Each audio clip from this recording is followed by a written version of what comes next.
Magandang araw po sa inyong lahat. Isa na namang mahalagang katanungan ang atin tatalakayin sa video ito. Ang tanong po ng isa nating taga-subaybay ay ganito. Meron daw siyang isang anak na lumaki sa kanyang lola. Ang kanyang anak daw ay nasa pangangalaga ng kanyang lola mula pa nung 4 na taong gulang pa lamang yung bata. At pinaubaya niya naman daw ang pagpalaki sa kanyang anak sa kanyang lola dahil ayon sa kanya, apo niya naman daw ito. Ngayon, gumawa daw sila ng adoption papers at kinakailangan daw ang kanyang pirma.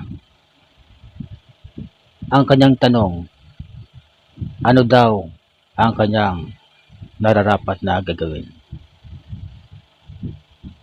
Mga kaibigan, tulad ng palagi kong pinapaalala sa inyo, ang talakayang ito ay para sa kaalaman at gabay lamang. Ito po ay para sa academic discussion purposes only at hindi po ito itinuturing na opisyal na legal services.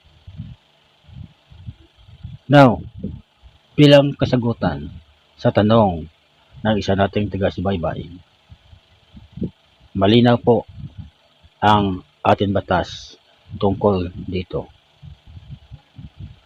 Sa ilalim ng Republic Act 8552 o sa Domestic Adoption Act, kinakailangan ang nakasulat na pahintulot ng tunay na magulang bago maaprubahan ang isang adopsyon. Kung kayo ay buhay pa, nasa tamang pag-iisip, hindi inalisan ng parental authority ng korte, hindi maaaring maaprubahan ang isang adoption without your written consent. Now, ganito ang napakahalagang punto na kinakailangan nyong maunawaan. Ang adoption ay hindi simpleng dokumento lamang. Ito po ay isang permanenteng legal na hakbang.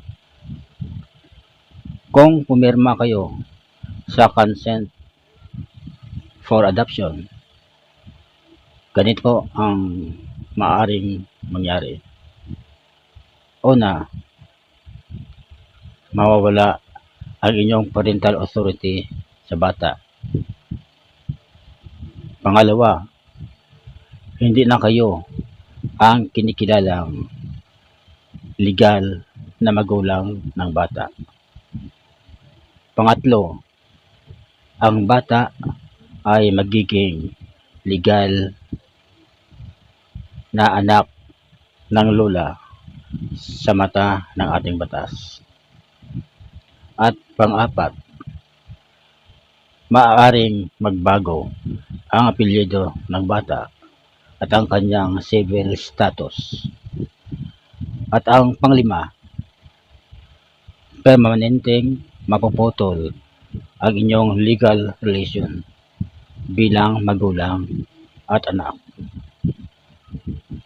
At nais ko pong ipaalam sa inyo na kapag ito ay naaprobahan ng korte, ito po ay hindi na basta-bastang mababawi.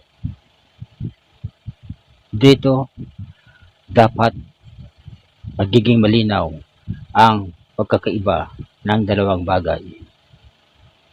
Ang pagpapalaki ay isang usaping custody or pag-aalaga lamang. Ngunit ang adoption ay isang usapin ng permanenteng paglipat ng pagiging magulang ayon sa batas. Magkaiba ang dalawang bagay na ito. Kaya bago pumirma, Ang tanong, kayo ba ay handa ng tuluyang isuko ang inyong karapatan bilang magulang? Kung kayo po ay may pag-aalinlangan, huwag muna kayong pumirma. Mas makakabuti sa inyo kung kumonsulta muna kayo sa Public Attorney's Office or sa pribadong abogado para lubos nyong maunawaan ang epekto ng inyong magiging desisyon. You have to bear in mind na ang iyong pagpirma ay isang desisyon na mayroong pang habang buhay na epekto. So hanggang dito na lamang mga kaibigan. Sana para sa iyo na nagtatanong ay nakapagbigay ako sa iyo ng malinaw na gabay at dagdag na kaalaman sa lahat kong mga taga-subaybay tungkol sa usaping adoption at karapatan ng magulang. Disclaimer lamang po mga kaibigan, hindi po ako abogado, subalit ako po ay nakapagtapos din naman sa kursong abogasya.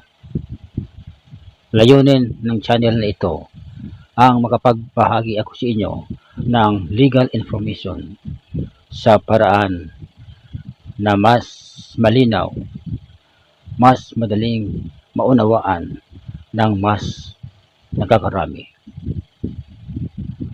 Kung nakatulong ang talakayang ito, huwag pong kalimutan na mag-subscribe sa aking YouTube channel, i-like at i-share ang videos, at pindutin ang notification bell para sa susunod pa nating legal discussion. So maraming salamat po at magandang araw sa inyo lahat. Muli.